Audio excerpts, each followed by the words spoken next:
What does it mean to be a hero if you spend most of your life behind a screen? Humans are great with technology. We change the world with them, and eventually we may change the universe. But we also change ourselves. And we render ourselves smaller and smaller pieces of an ever expanding, ever complicating bureaucracy, hierarchy, social milieu, whatever you want to call it, of just unimaginable complexity. In the end, won't we be just caught in that vast web? Won't we be disposable, interchangeable, insignificant parts of a broad, incomprehensible whole that even as we bend the universe to our will, we may find it bends back, or that we've bent ourselves in ways we were unable to comprehend. On a related note, aren't robots awesome? Ladies and gentlemen, I'm Bacter, and the answer to all those questions is yes, except for the first one. Can you be a hero behind a screen? And I don't know is the answer to that. Probably. I certainly hope so, because Lord knows I spend most of my time there. Hi, this is Duskers, a game by Misfits Attic. It's a sci-fi game, and I really like sci-fi. It's about the future. I also like the future, and it does a lot of really neat stuff that I was a fan of, and so I thought I enjoyed it. Heck, you too may enjoy it as we explore this universe. I'm not going to say too much about the setup to the game, besides that we are a drone operator, as is said here. We're too cool to go through training, of course, and we're not cool enough for a challenge. But let's play the game. We again, the tiny little intro is we were on a ship. We are a salvage drone operator. We send our drones into places that might be somewhat dangerous. So we have very moddable, very modular drones that are able to operate in a variety of situations, and normally we're just there to pick the pieces out of ships that have gone wrong for one reason or another. Um, the hull's blown open, or they've been irradiated, or something like that. We're in cryosleep, and we are suddenly awoken. And we're not training. We don't need no training. We're too cool for that. A universe is procedurally generated each time, so it does take a second.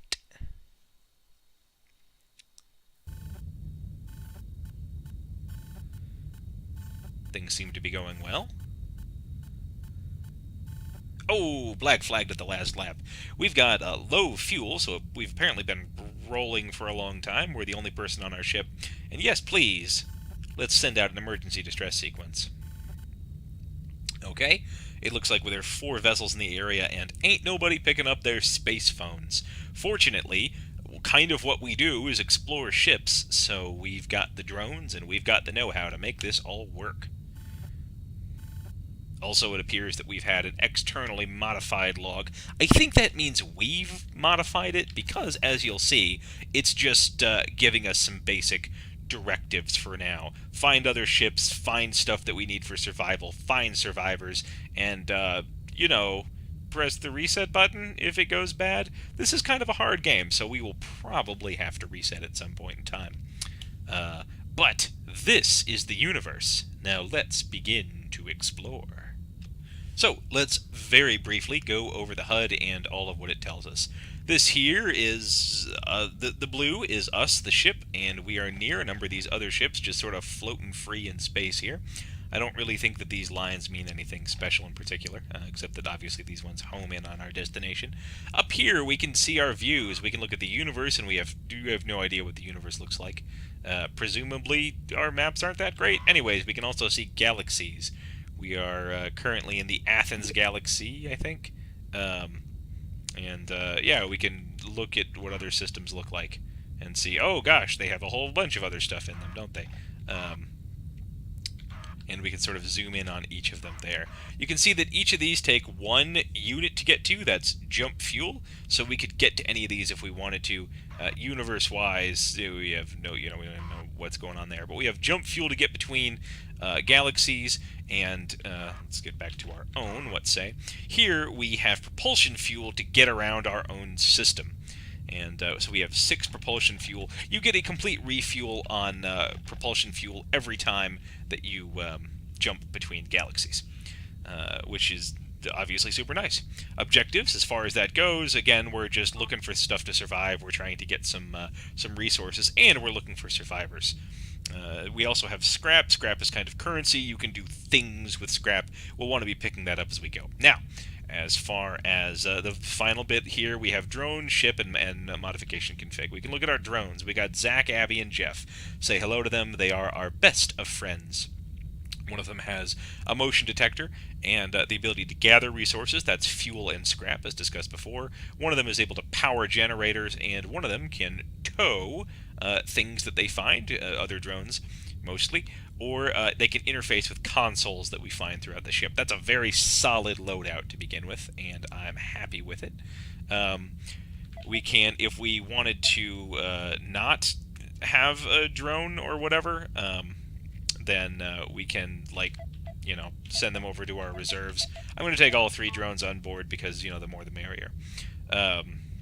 As far as our ship goes, we're in the Justice Rider, which is pretty great. It's a private class B ship. B means it's relatively big. And for modifications, we'll get more into that later, but you can, repair your drones, increase their speed, just do all kinds of stuff like that. We don't have the scrap to do most of this stuff. The 3 triangles system is scrap. But whatever. Let's press B and board. Let's get on this thing. So we are going to go to this ship here, which is the Filmerg. It's a government class C type ship. 13 years old, which means it's relatively stable. I think that's in years. It could be days, I guess, or something like that. Heck, I don't know. We can only go to a ship once, so we've visited. We have false on there. And 0 infestation types, which is not something we'll be seeing a lot of as we progress through the game, so, cherish these early times. Okay, so we don't find any uncorrupted communications. That means no logs. You can see up there, hull integrity good, age is stable. So basically that means the ship is unlikely to bend in half and break, which is something that totally happens in some ships, and also there's no infestation types. All right, let's get the basics of navigation down. There's 2 views.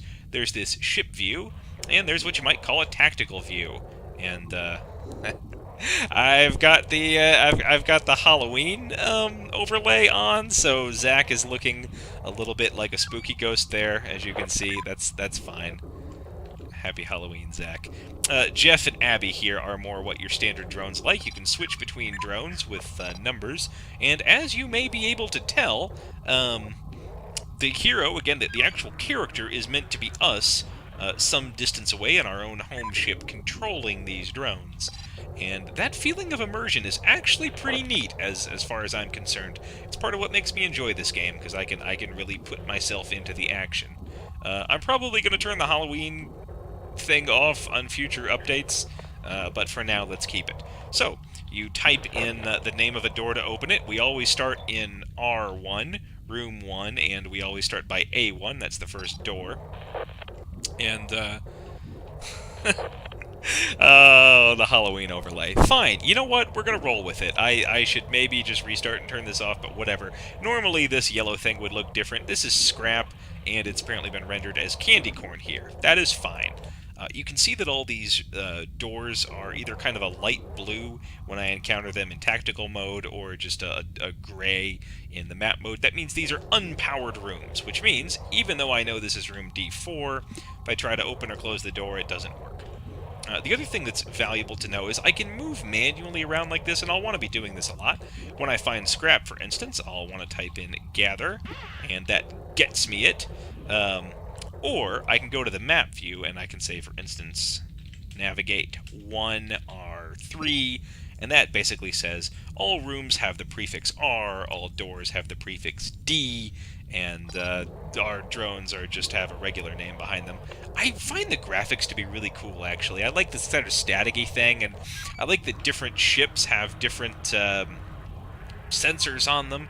These are kind of cobbled together from wherever, so I think the idea is we just take whatever sensors we can get. They've all got that kind of staticky feel to them. But anyway, so you can control, I can navigate 3R2, how about? And that moves people around this way. Yeah, so our one drone here is good at gathering resources and doing his motion control stuff. So let's go through, well, let's go over here to Abby, who is our generator one. You always want to find these generators here, and because this is a small ship, activating generator powers it up, and you can always hear that distinctive powered up sound, and now a portion of the ship is powered. In this case, because it's such a small ship, it's everything. But you can see everything turn to green. That means it's powered, and that means I'm able to affect it. So back here to Zach, we can type in swap to see what kind of upgrades Tim here has. Tim is a busted drone. Tim is light brown, like you can see there with the X through him, and that means we can't even tow him back. Sometimes we'll find drones that are yellow in color. That means we can tow them back, and we can have them. I mean, we can then, repair them and use them like they're our drones. But poor Tim here is too busted for that. So, I'm going to do swap. I'm going to take tow. Even if it's a repeat, I can sell the thing for scrap. Or I break it down into scrap, more likely, I guess.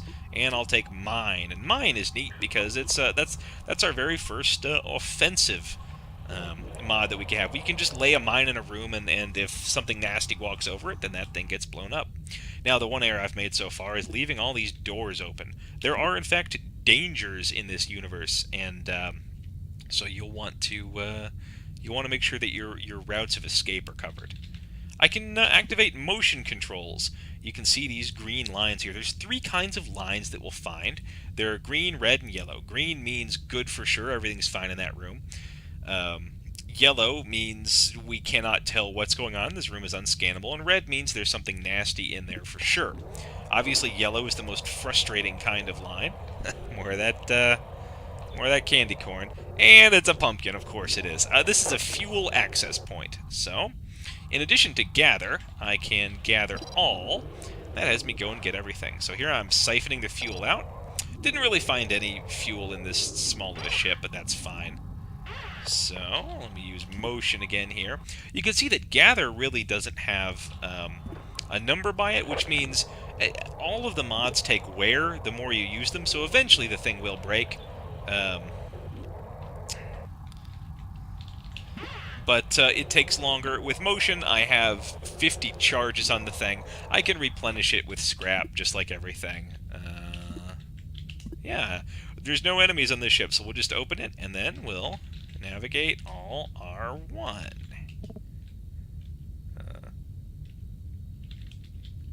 There we go. And that gets everybody home. Being concise with your commands is really important, and the last thing that I'm going to introduce on this first level is alias.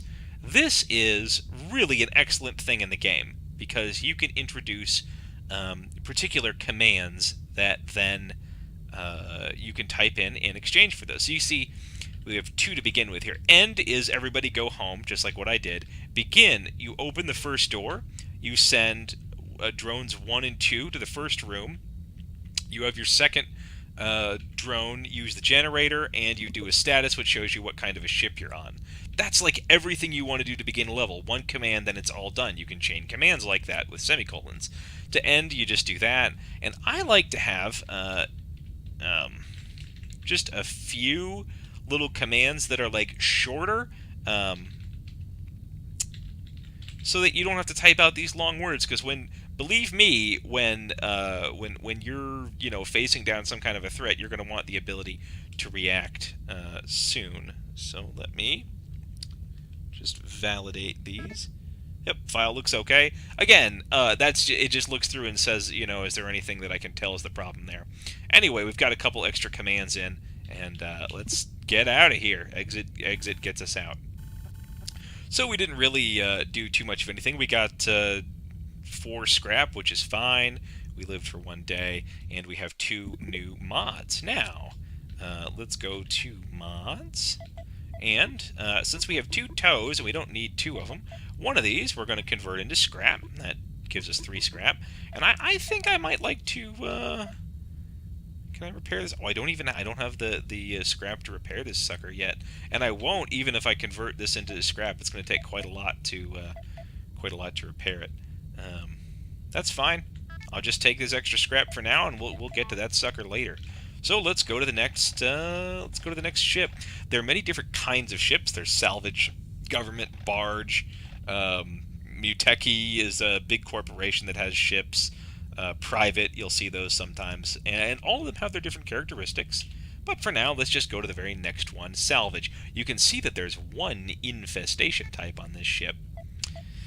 So, everything looks the same. It's still stable. One infestation type, good hull integrity. Let's, oh no, I want that. Yeah, let's, Autobots roll out. And look at that. We found our very first log. We will find logs as we go along. Looks like maybe they're doing something illicit in this ship. It says up there under directive. I'll be posting these in the thread as we go. So, yeah, that's a bummer. Well, hopefully R&B made it home there. I know that's probably not his real name, but I like to think it's R&B. So, let's get to exploring. And you can see, because we found the generator there, because we typed begin, Abby automatically began doing the generator thing. I like to move the characters onto the generator because sometimes drone navigation isn't, let's say, all of what it could be. You also won't find scrap unless you're reasonably close to it, so while up-top directions can get your drone to a room, it won't always let them find everything. So now you see, instead of gather all, I just have to type in get it, and that gets me those. I will incidentally be actively soliciting suggestions for what we should make commands, or like what would be useful commands. I've got a couple, but those are you know, just the shortening ones are all that I've done so far. So let's do a little motion, and look at that. It looks like we've found ourselves a friend. We also saw that everybody else was safe. Now, notice here that, actually, let me try one more thing. Will that be okay? Yeah. So...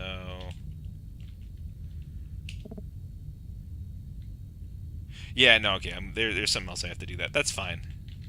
Navigate to R5. Let's send him down there and power this. You can see that for the first time there are multiple power points.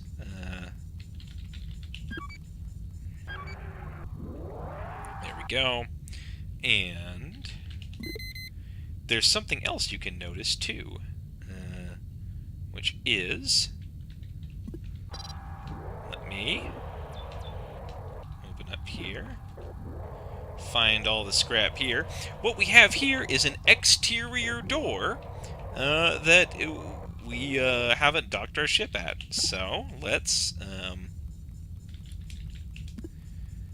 move our buddy and see any exterior door you can dock and re-land on, giving you a convenient exit point for wherever we want to go. Let's see. We go. Oh, I totally forgot. Yes, we got our first enemy in here. I didn't forget, incidentally. Enemies are super bad. I cannot fight back. I'm very in trouble.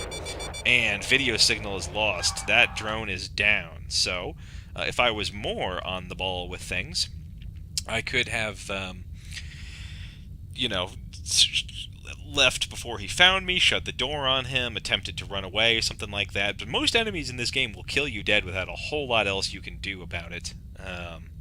You saw in that room there was also a drone that I could have used and stuff like that, which is all very well and good. But I think there's a different solution in mind here. Instead of going through all that trouble... yeah, let's just open the airlock to the room. Radiation spreads in, but everything gets sucked out immediately. And so now the enemy is down. And unfortunately, because we've already had losses that are unacceptable, let's just open up all of the... yep, let's just open up all the doors and windows and sacrifice our crew. They're all sucked out into the inky blackness of space. Ha! Look at them go there. Yep. that's a real bummer, but that's how it goes. Entering hibernation mode. Yep, we now have to reset. So that's how the thing goes. There's danger everywhere, and believe me when I say that the ships only get harder from here. We'll reset again, and I will be taking thread input on what kind of ships you would like to prioritize. I'll post a list of them. I'll also do it in the YouTube thread, so you guys can tell me what you would like to see. Again, I hope you really like this game. It's not quite as immediately action-packed as others, but there's a bit of strategy, a bit of tension, and I like the setting and the setup a whole lot. Next time we won't do Halloween stuff, but happy Halloween to all of those of you who celebrate it, and I will see you next time.